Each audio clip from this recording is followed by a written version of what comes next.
And so now to our topic, which is vocal fitness, keeping your voice in shape. So like I said, where we want to get is telling you a little bit about it so you understand a little more about the mechanism, and then getting to a point where we do some exercises. But I want you to think first about the voice and what is special about it. You know, you can pick up the phone, somebody says, hello, how are you doing? And boom, you may know who it is. Well, why? What is it about that voice that makes you recognize it? And I want to play some voices and just see if perchance you recognize these voices. For me and you, and I think to myself,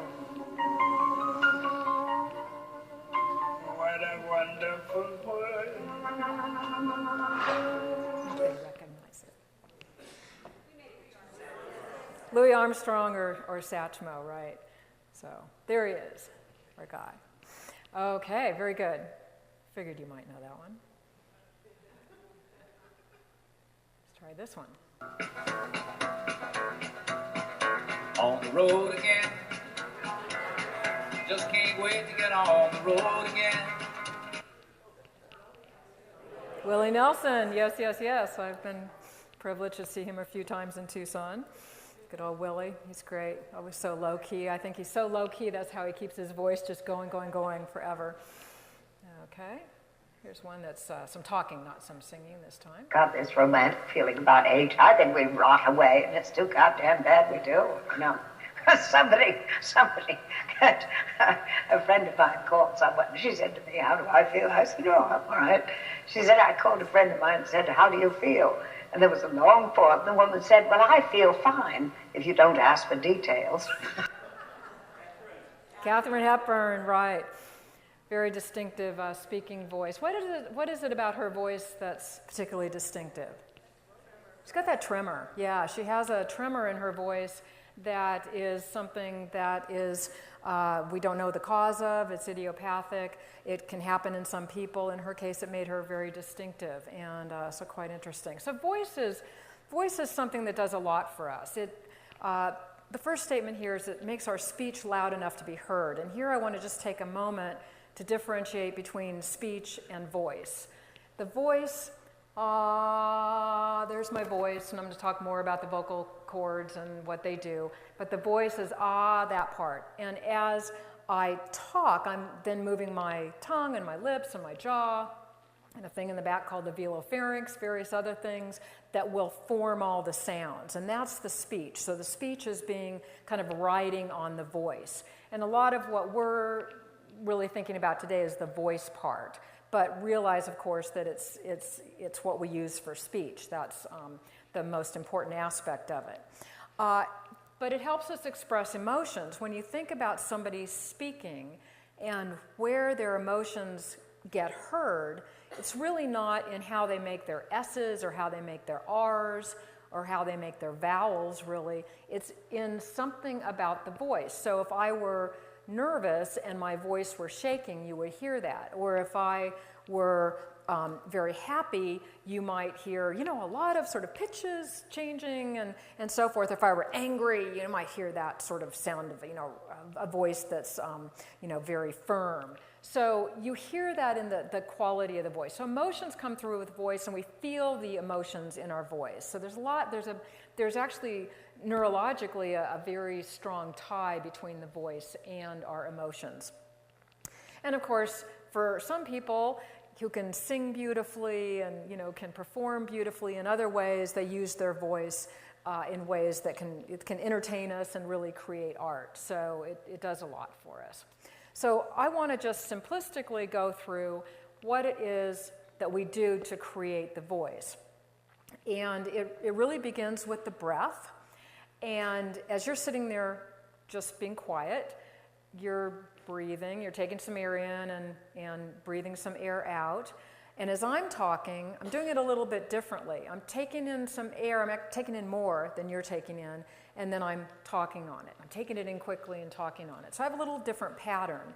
And if you, as you're sitting there breathing, just think about for a minute, take in about twice as much as you've been taking. So, not all the way to the top, but just about twice as much. And that's about what you use to speak. So you use a little more than if you're just sitting there quietly. The other thing that you do with your breath is that you create a pressure. So you create a pressure in your lungs, and one way to maybe feel it is if you just, take in that sort of double breath and then just, let it out through your lips, but just be aware of the pressure that's inside your chest cavity. You can kind of feel that. That's a pressure that's very important for making the vocal folds vibrate. And if I can do this, one way you can kind of see how that happens, and I'll try to do it on my lips. If I do it on my lips, it doesn't sound like the voice because they're just too big and floppy compared to what's in here. But it's the same idea. It's pushing some air past. It's creating a pressure. You need a higher pressure. You need a pressure drop across something to make that happen, and that's what you're doing is you're creating a bigger pressure and pushing it through. Same thing here. You're creating that pressure there to push it through. So it all starts with the breath. That's where it really, really begins. It then will go to the vocal folds, and I will show you the vocal folds, but they're basically, I'm going to show you some videos, but they're basically some vocal folds or vocal cords, same thing. Don't worry about the difference in that. I tend to use vocal folds, but they're just some tissues that are coming together, some muscle tissues that will vibrate that I'll show you. So that's where that sound comes from. And then if I were to chop my head off and you were to listen to what it sounded like, it would be a bzz, kind of a buzz. But what makes it sound like an ah is that it's this part, it's the cavity above it. So that creates resonances that will make it sound one way or the other. So I can say ah, e, and I'm doing the same thing down here, but I'm creating a different filter for the sound. So, thank you. Gonna let him go. Okay. So let me. Oh, thank you. Oh, because it's too much.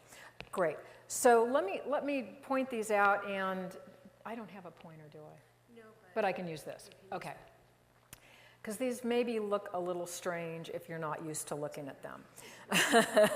What are those gross-looking things? Well, you've got them right in your throat. These pictures are taken by either putting a camera through your nose or through the mouth. And so it can be a rod that goes back there and shines a light down and takes a picture, or it can go through the nose and do the same thing. And if you've had your vocal cords looked at, you may have been through that kind of procedure. So it's from above. So you're looking down, and let's see if I can get this on here. Yep. So this is the front. Right here, that's the front of the vocal folds or vocal cords. And these white things, having a little trouble with it, there we go. These white parts are the vocal cords. And then all this that's around are just structures that are in that throat area, in the larynx area, voice box. Oh, darn it. This one shows taking a breath. So that's what happens when we take a breath. We have to widen those so we can get the air in. So that's what that one's showing. The one on your right is showing the vocal folds or vocal cords coming together, and that's where the vibration is going to occur. So breath in, ah, and then they come together. So now I'm going to play you a video that will show these vocal cords vibrating. And what I want you to realize is they're probably vibrating at 200 cycles a second. So that's really, really, really fast. There's no way your eye could resolve it. So the way your eye is resolving it is that they're using a strobe light and catching every other cycle or every other parts of the cycle so they can kind of put it together. So it'll look like a slow motion wave, but in fact they're going 200 times a second.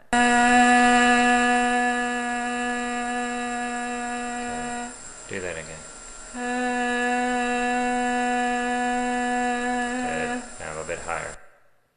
Okay, so really nice slow motion vibrations. She took a breath right in between. You can see maybe there was a little bit of mucus on the vocal folds. That was good. It's good to have a little mucus, good to have a little bit of moisture on there. And so that's a beautiful looking larynx. I think it's probably somebody I even know. It was a long time ago? Okay. It was a nice young larynx at the time. So now what I want to show you is there are a lot of things we can do with the vocal folds. So that was just vibrating, making that voice at 200 cycles a second or so. Now you can make that higher. So I can go ah, or I can take it up ah, and make a different tone. And as you can imagine, that's vibrating at a much higher frequency. Ah, if I go down here, it's vibrating at a lower frequency. So, but how do I do that? Well, I do that because I've got muscles in there. In fact, the vocal folds, those little white things themselves, are made of muscle. But then there are all these muscles attaching around them that can stretch them or shorten them, or change their configuration. And that's all, those are the things that make the voice either go higher or lower. It can change the voice quality, kind of the way it sounds. And so to just show you the pitch changes and how they can raise pitch or lower pitch, what I'm going to show you first is raising pitch. And that's where the muscles know how to stretch the vocal folds, just kind of like a guitar string. So you stretch it tighter and it'll vibrate at a higher frequency. And that's what she is doing in this video. Do that again. Good. Okay, so beautiful example of just making them, stretching them out and making that tension higher so that they vibrate at a higher frequency. And now she's going to make them go the other direction. Do that again. So the opposite, making them shorter and floppier and vibrating at a lower frequency. So we have a range. We have a range, and all of us has, a particular range. And some people, of course, can get, very high and very low. And we use that in our speech. As I'm talking now, my fundamental frequency, as it's called, or pitch, is changing as I go. And of course, if I were singing, then it would be even more so.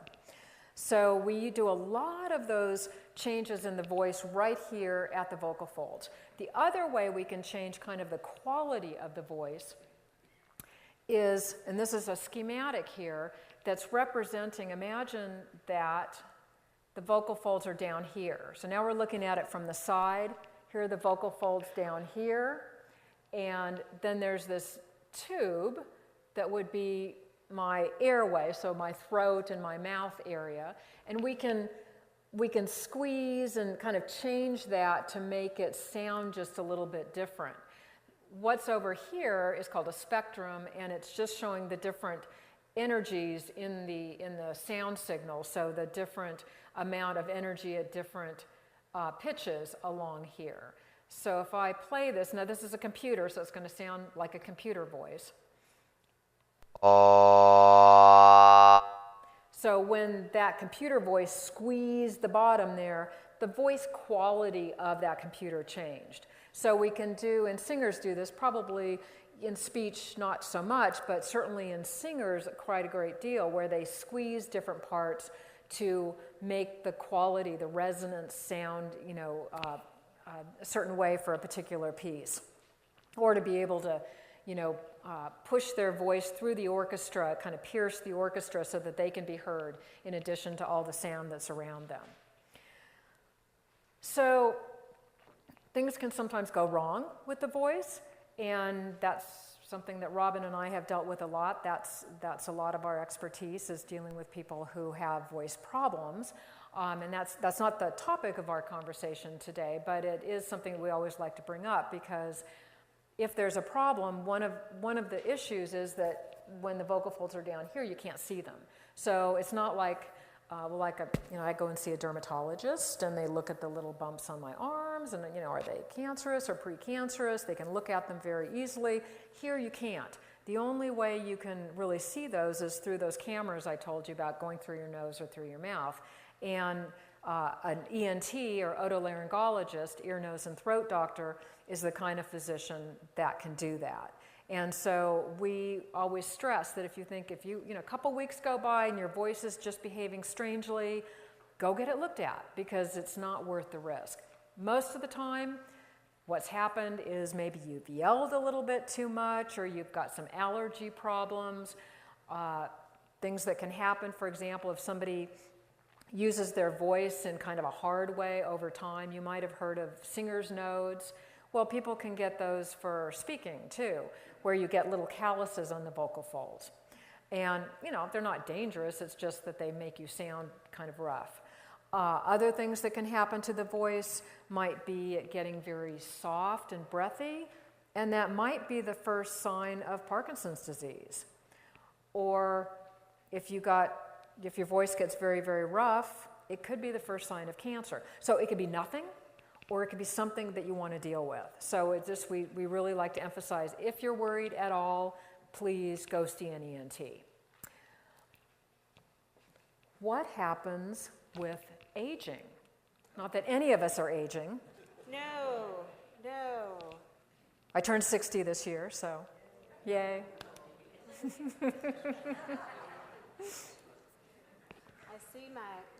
There I am. I see my young vocal folds, and I don't look like that anymore when I look at my vocal folds, which I tend to do a lot.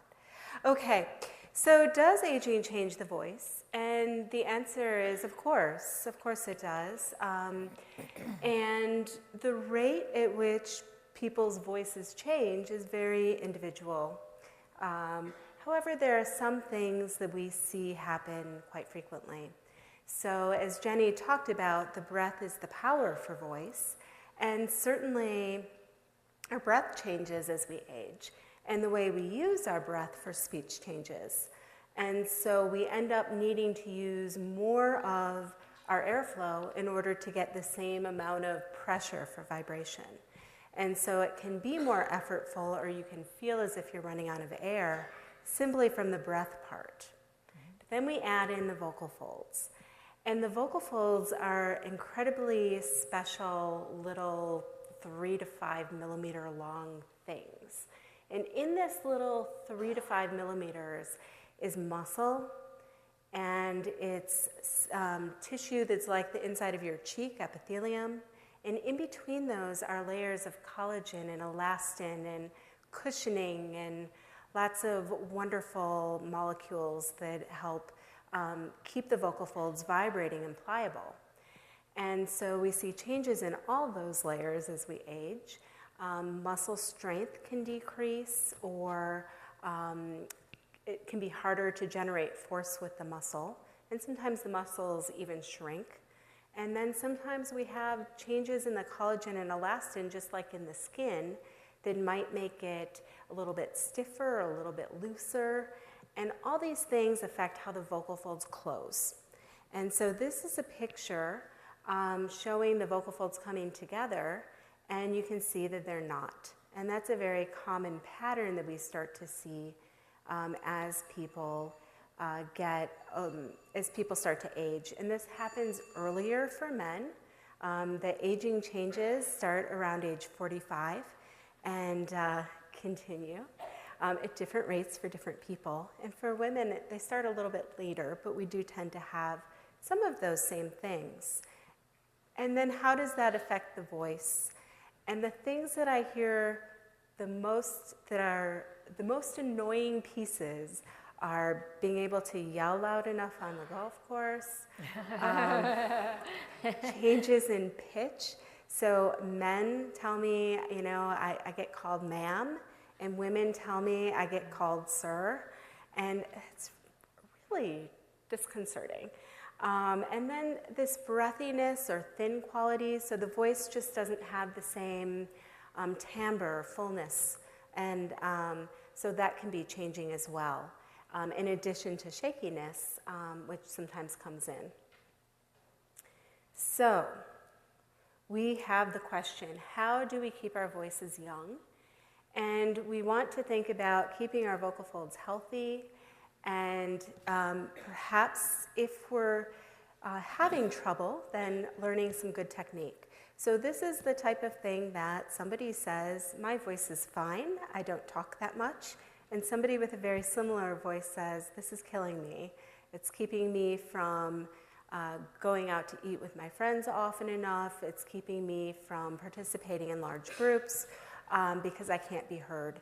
And so if it's a problem for you, then it's worth having it looked at and considering voice therapy or other techniques we have to help with voice quality.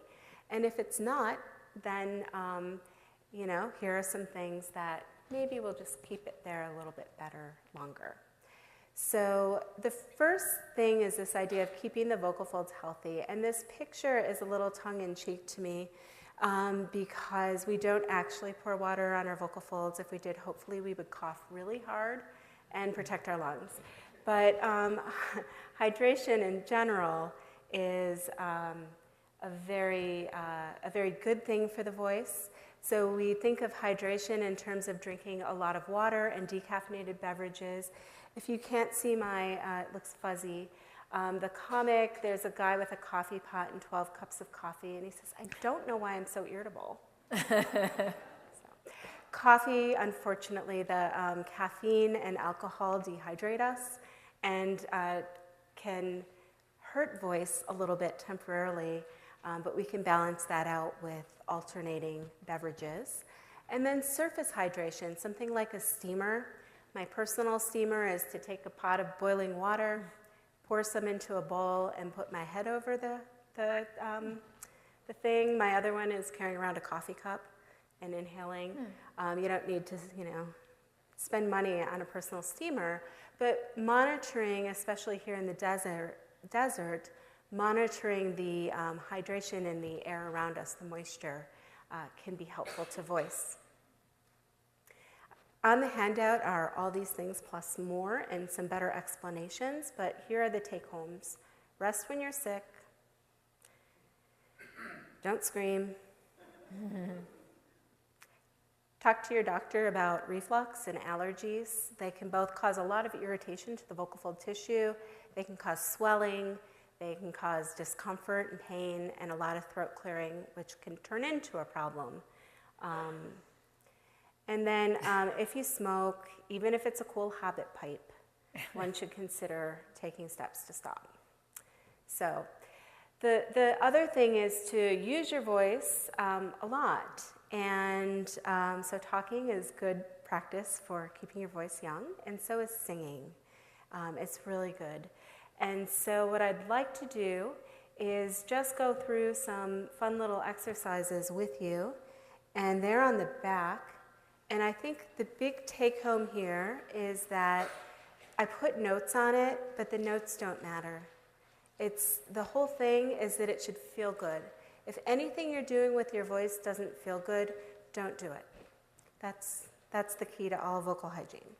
I'm going to switch this so that it's going into my iPad, if that's okay. So I don't want to kill everybody's. You ready? Okay. Oh, he's so good. Okay. So here's my fancy, expensive keyboard, which was a free downloaded app. And let's go down a little bit because I don't want such a high note. So if you're comfortable participating, please do. If you're not, oh, yeah, we'll get to the straw. And if not, then, don't worry about it, but don't make fun of your neighbor. Does anybody need a straw? Did everybody get one? Okay. So we're going to actually start without the straw. Yeah, we're going to start without the straw. And think about just releasing your jaw so that there's a good finger's distance between your teeth, your upper and lower teeth. And let your tongue be very floppy in your mouth. So it's, kind of a duh, that feeling. Just release jaw, release tongue. And then close your lips to saying a B sound. But instead of getting to the B, we're not really releasing it. Just hold out the sound so it becomes a B. So your teeth are apart, you're taking a medium breath, your tongue is relaxed. Yeah, pick a note, because this is just our warm-up, and it can be anywhere, even though it says C. And so the key here is that it feels good in your throat. And if it doesn't, then we're doing something not perfect, but that's okay. And then you want your lips to be buzzy. So you want vibration in the lips. And it might help if you close them down a little bit more, or even turn it into a hum. And if you put your finger up there, you should feel some vibration. I feel like I'm directing a choir. It's wonderful. You've all kind of come to a couple of perfect notes. It's great. Okay. So if that's feeling buzzy, then you're doing it right. You want it buzzy in the lips. You want it easy in the throat. You're doing it right. And you want to feel like you have enough air to keep it going. Let's try the straw now. So you can unwrap your straw and just put it lightly between your lips. Thank you. And what you want is for the sound to actually transfer into the straw. It's a magic straw. And you want the straw to buzz rather than feeling like you're pushing the sound out from your throat. So it should feel like you're transferring the energy really well.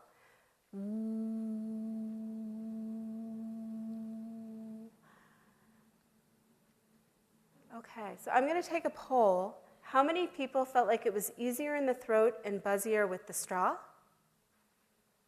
And how many people thought it was with the ooh? And how many people thought with the So a couple, but most people either the straw or the ooh. And whichever one is good. It's all good. Okay, so we're going to actually get a note on our piano keyboard here, and the men will be an octave lower. And we'll just start with a good old C. And what I want you to do is take a medium breath in, and then hold out the sound until it starts to feel uncomfortable or you run out of air. And I'll just kind of give you 5-second intervals here. So go ahead. Pick the one that felt the best. Doesn't matter which one it is. So ooh, or the straw. Okay, so we'll start here, and go ahead and take a breath and go. 3, 5 seconds. It's a contest. 10 seconds. 15. 20. 25. Wow. Okay, so notice I was counting rather than doing it because mine would have been really short. But the idea is the contest is actually with yourself. So you're after trying to make that longer, but without feeling like it's squeezing or tight. Does that sound good? And the task is to do that first just on a comfortable note. It doesn't have to be that one. And then to do some pitch glides. So we're going to, using either the straw or the ooh, but we're going to do it slowly. So it'll be ooh,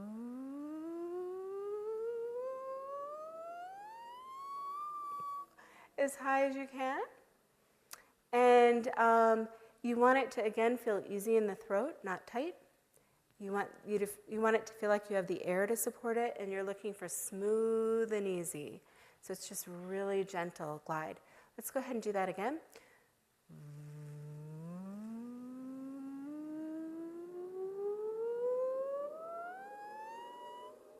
Very nice. So that's stretching your cricothyroid muscle. If you've always wanted to stretch your cricothyroid muscle, there is your chance. And now we're going to contract our thyroarytenoid muscle with a downward pitch glide. And so in voice, we're wondering, do the vocal folds, the muscle of the vocal folds, especially that one that's really the body of it, does that function like other skeletal muscle? It's more like the eyelid muscles that are really fast contracting than it is like the biceps, but it should respond to exercise, and we should be able to control it better with practice. So if there's an exercise in the world that's going to contract our cricothyroid, our thyroid muscle and make it stronger, this is it. We're going to do a downward pitch glide. So it's a very exciting exercise. It's as low as you can, but do it slowly again. Yeah, start high and go low.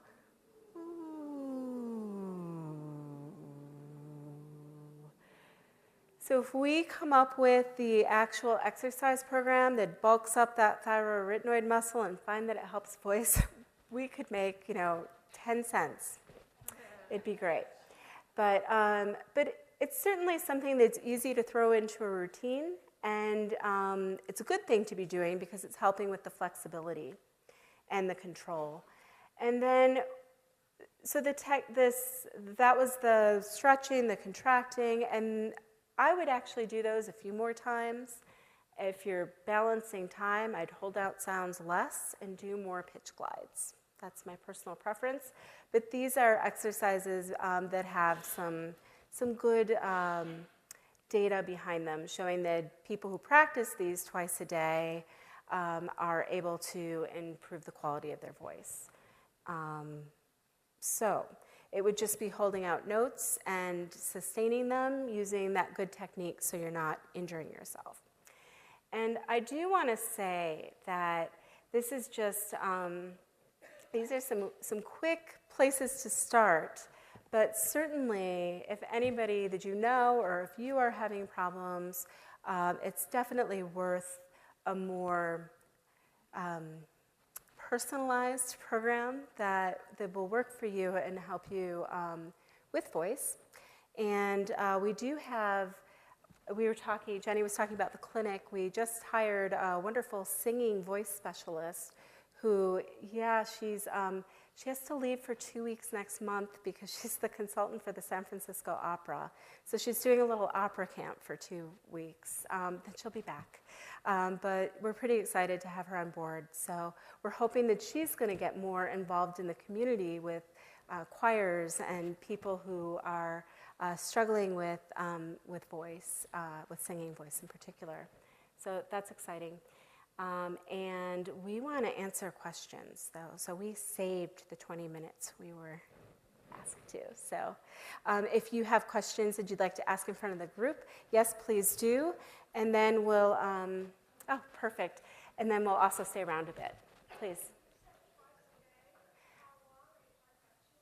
Oh, I'm sorry. I didn't give you any directions. So I'm not good at those procedural things. So you hold out a note as long as you can, and you repeat it. And then you do the glide up. Do that several times. It says 2. Then you're starting in the middle and gliding down to your lowest note and doing that a couple of times. And then there are 5 notes that you're going to hold out as long as you can, and you'll repeat each one. So it's 10 plus 2, it's 12 plus a couple of the glides. It usually takes about 10 or 15 minutes. It's actually a really good thing to do in a car. But yeah, so twice a day, 2 each, twice a day, and then, yeah. The program is, if you're having trouble, twice a day.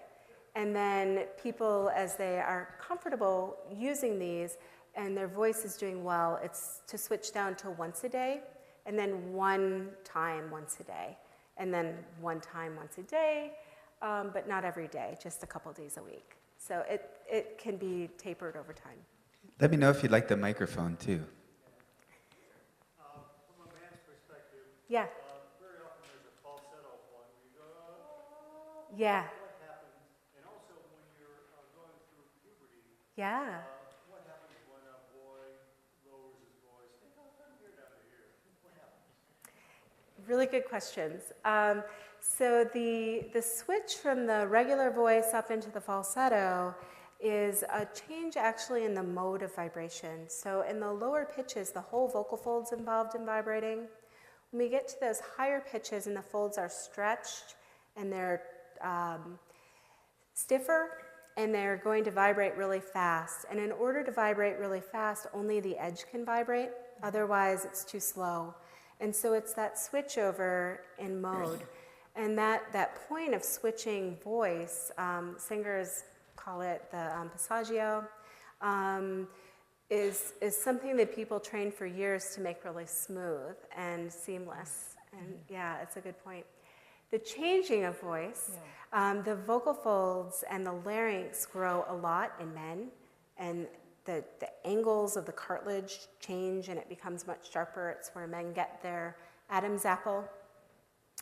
And the vocal folds lengthen and thicken. And for some kids, it's pretty smooth and they find out their voice is getting lower and they slip into it. And for others, they have a really hard time with the control of allowing that freedom of vibration in the lower pitch range. Do you have anything to add to that? Yeah, no, it's the structural change happening so quickly, too. It happens so quickly. I was at Johns Hopkins and we saw a lot of young singers from the Cathedral School in Washington, D.C., so they got scholarships for music to sing as boy sopranos. And their scholarship is what was keeping them in school, and so they needed to keep singing as their voice was transitioning. And it was such a hard, that last year for so many of them was really, really tough. Yeah? Why do singing voices get lower and deeper as we age?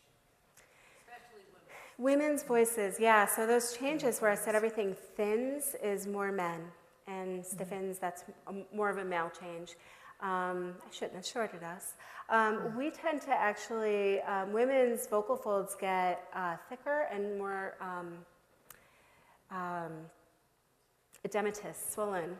And so the part of it is the underneath the epithelium, the collagen and elastin fibers change. So our elastin is less elastic, and the collagen becomes stiffer, but some of it gets replaced with fat, which is very floppy and full. So we get fat vocal folds. It's horrible. And of course, menopause fits in. Is there anything that can be done about it? Not so much. It's also hormonal changes. Yeah, I was going to say the menopause. Yeah, and I think, I think for me, I've certainly accepted the lower pitch that I have, and I'm okay with that.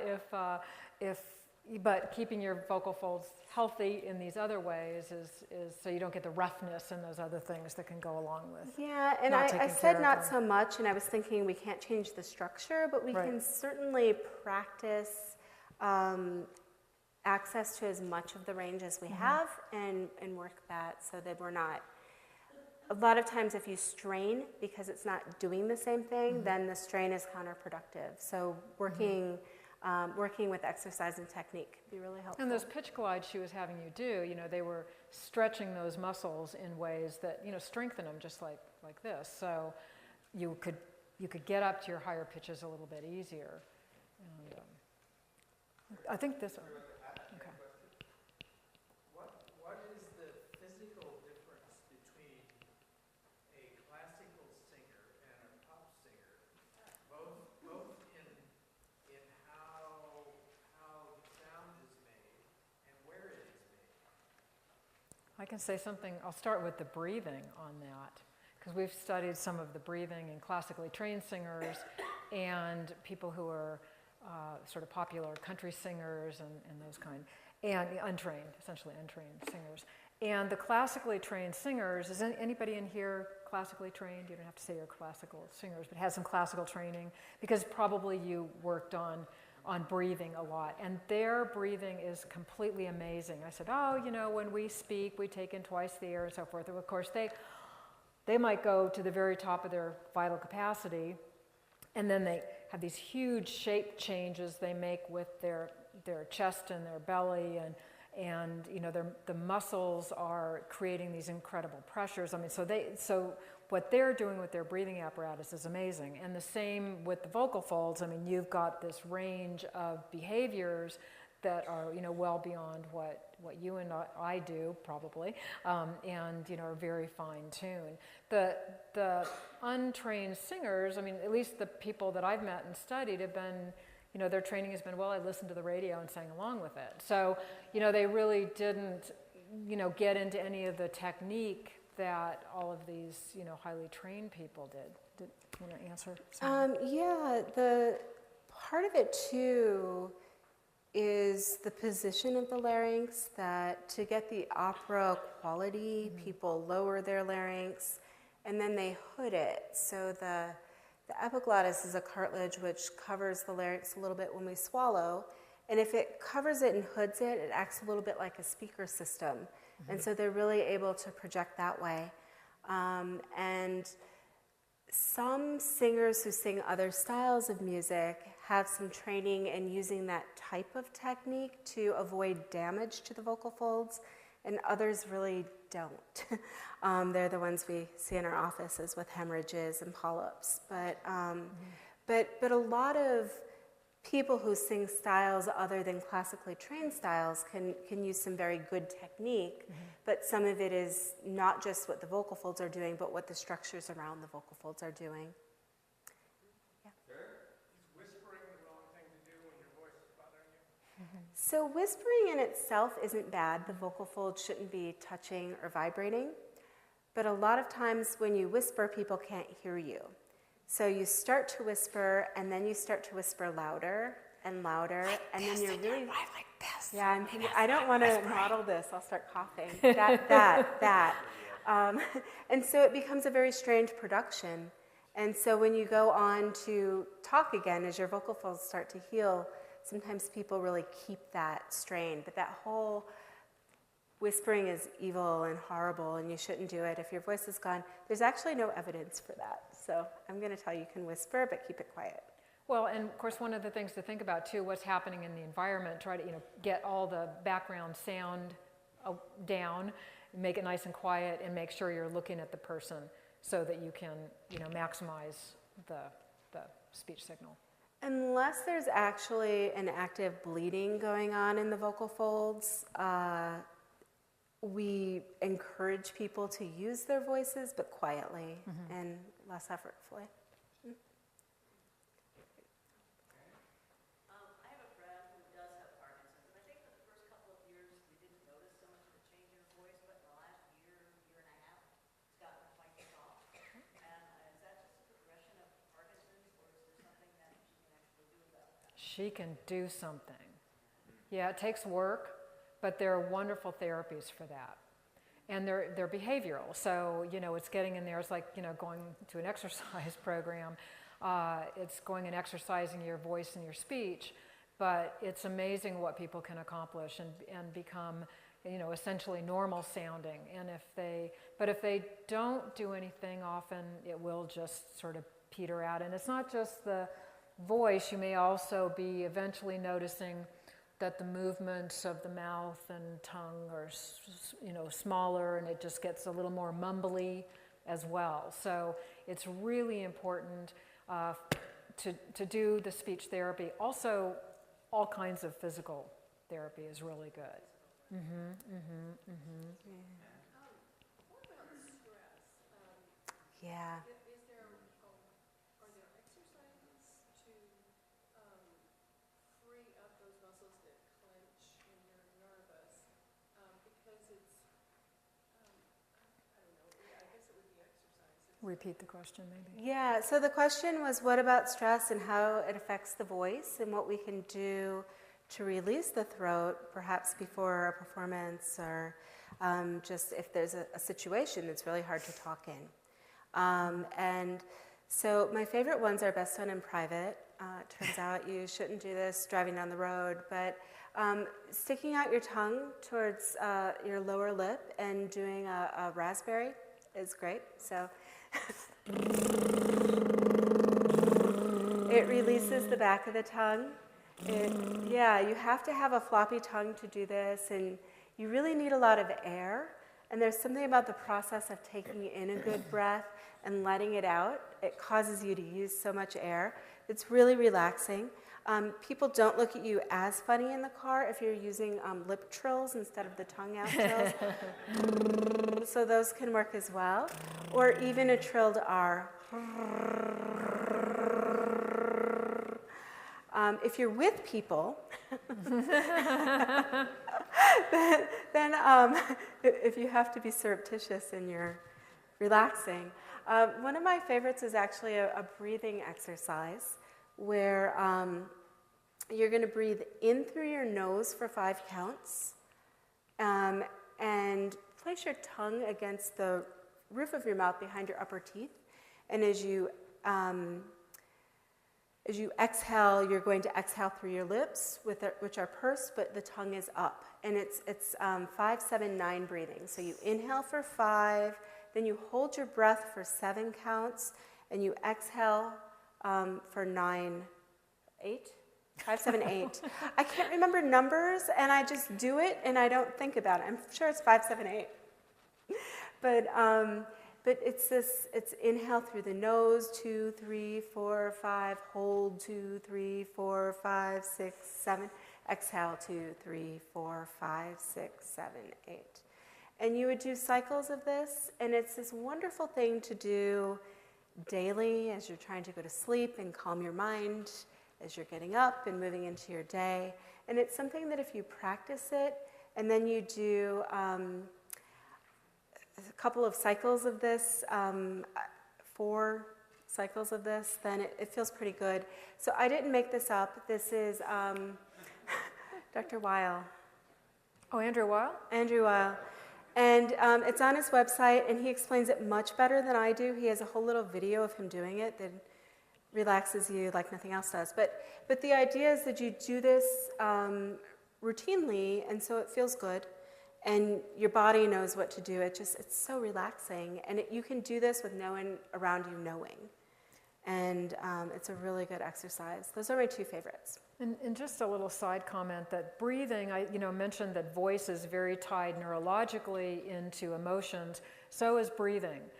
Breathing is very tied into emotions. And so that, feeling of when you do a sigh and you kind of feel more relaxed and calmer, that truly is sort of this neurological interface. So it's real, yeah.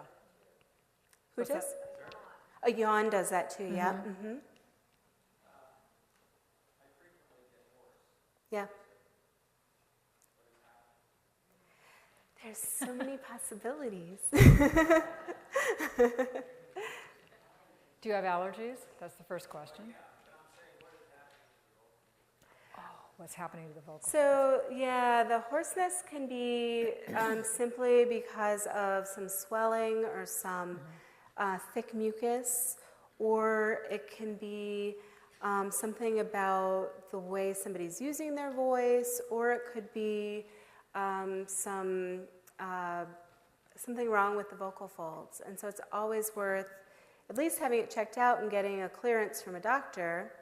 And once that happens, there are, lots of things to do as it starts to get hoarse, to try some more exercise. And temperature affects it for some people, but I don't have a good mechanism. Do you have a good mechanism for that? For temperature?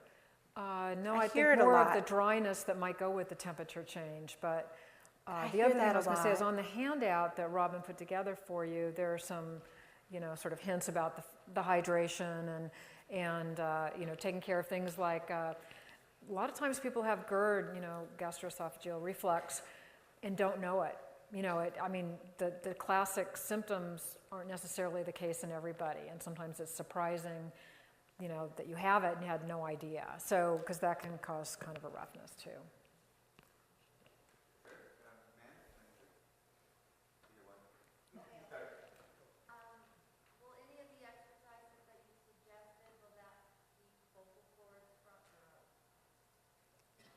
Cords are good. Will that keep you from nodules? Not necessarily. So, but the first thing is actually nodules are most common in women in their 20s and 30s. And so we're less likely to get them as we get older. That's a nice thing. But the exercises should keep keep things pretty steady. The question is, what are you doing when you're not doing the exercises?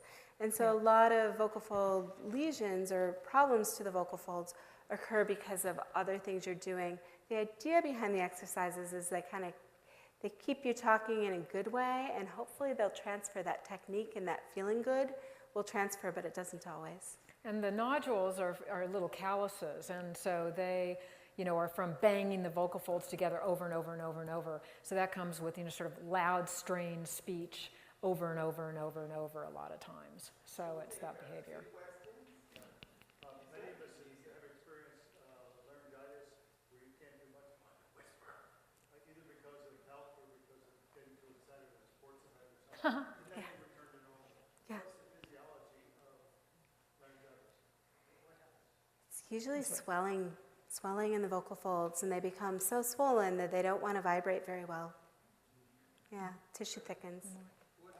To prevent the nodules, could she talk less? Oh, that's a loaded question. Use it or lose it. I think we'll have to take one more. What do you say to an anesthesiologist before going into an operation? What a good question. He asked about an anesthesiologist. Why would he ask that? Because they put this tube down right between those delicate little vocal folds, and if it's too big and it's done too roughly, then it can cause all kinds of difficulty. So what do you say to an anesthesiologist? I say, I'm a speech pathologist who uses my voice for my living. Please, please be careful. It's funny because a lot of them get really upset if you say something like, can you use the smallest tube possible, or be really careful, I'm very worried about my voice. I say, that's a very rare complication, it doesn't happen. It's like we see them all the time. We see them all the time. We get the ones where it does. Yeah. I think you let them know that you're concerned about your voice, and let them laugh at you or whatever it is, and they'll think about it when they're putting that tube in.